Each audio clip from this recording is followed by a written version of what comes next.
Welcome to Jack in the Box. Can I take your order? Yeah, can I get a Whopper? No, we don't have Whoppers. Oh, I'm sorry, I'm at the wrong place. Thank you. Drive through, please. Welcome to McDonald's. Can I take your order? Yeah, can I get a Whopper? No, we don't have Whoppers here, dude. Go somewhere else. Okay, sorry. Taco Bell, can I take your order? Thank you for choosing Taco Bell. Can I take your order? Yeah, can I get a Whopper? No, we don't have Whoppers here. Where can I get a Whopper? You want to hear a Whopper? No, I mean, you want to hear a Whopper. I mean, just yes or no. It doesn't, you don't have to say, oh, why don't you go to Burger King? Okay, you just go to, Larry D.Harper. You went to where? You went where? Oh! You went where? You should have went to Larry D.Harper. You went to Burger King. Where'd you go? You went to Burger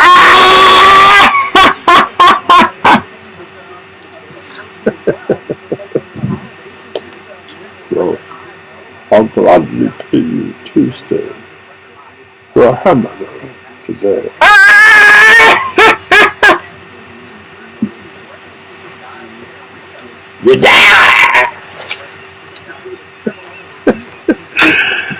A glimpse into the Wicked One's plan. This is going to be a very good one, and you should enjoy this one. If you read and understood the first 3 chapters of the book of Job, you already know that the Wicked One does nothing without God's approval.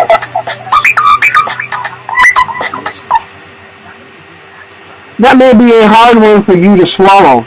Remember in Job, he told him, move your hand and I'll get him. It is true, nonetheless, that means the things I am going to tell you about the Wicked One's plans are things God must approve 3 or 4 centuries ago. You may choose not to believe that. If that's your call, there's one thing or one other thing you should know. I'm just doing what God called me to do, and that is I'm letting a few folks in on the Wicked One's plan so that they can avoid your fate. It's true. There is only one way that you can avoid the Wicked One's deception, and by being born again, by seeing the truth of the Scriptures for what it is, and by remaining absolutely convinced that what you have seen in the Scriptures is true. Lacking any one of those basic requirements is a recipe for disaster. I realize not many today are naive enough to believe that there's so much for them ever becoming like a child.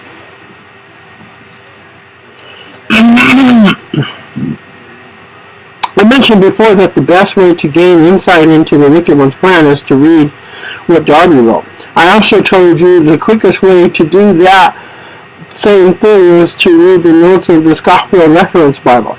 Now I'm telling you the easiest way to confirm what the Wicked One has in mind is to compare what Darby and Scofield wrote to determine what they hold in common. If you do that, we will come up with the following warped understanding of what the sequence of the events that dispensationalists believe will lead up to the second coming. Interesting. Restoration of the Jews in the land of the Palestine. I have already told you that in the same year that Darby published his first work, 1829, non-dispensationalist premillennialists declared their consensus of opinion that the prophecies of Scripture indicated the Jews would one day be restored in their homeland. Their identification of the Jews as literal Israel is these passages may well have been what set Darby off on his tangent. It was all Darby did was if it was. All Darby did was take their error to its logical conclusion, but regardless of how he came by his distorted belief, Darby and his disciple Scopio both believed the Jews would one day have a homeland. Disciple.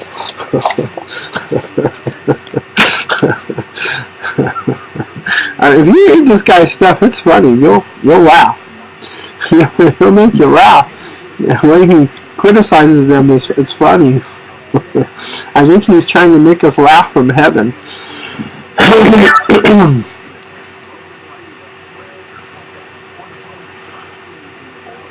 Keep in mind that this was a long time before it actually happened. That prediction goes, okay, all Darby did was take their error into logical conclusion, but regardless of how he came by his distorted belief, Darby and his disciple Scopio both believed the Jews would one day have a homeland. And keep in mind that was a long time before it actually happened. That prediction goes a long way toward convincing the unwary that dispensational teaching is true.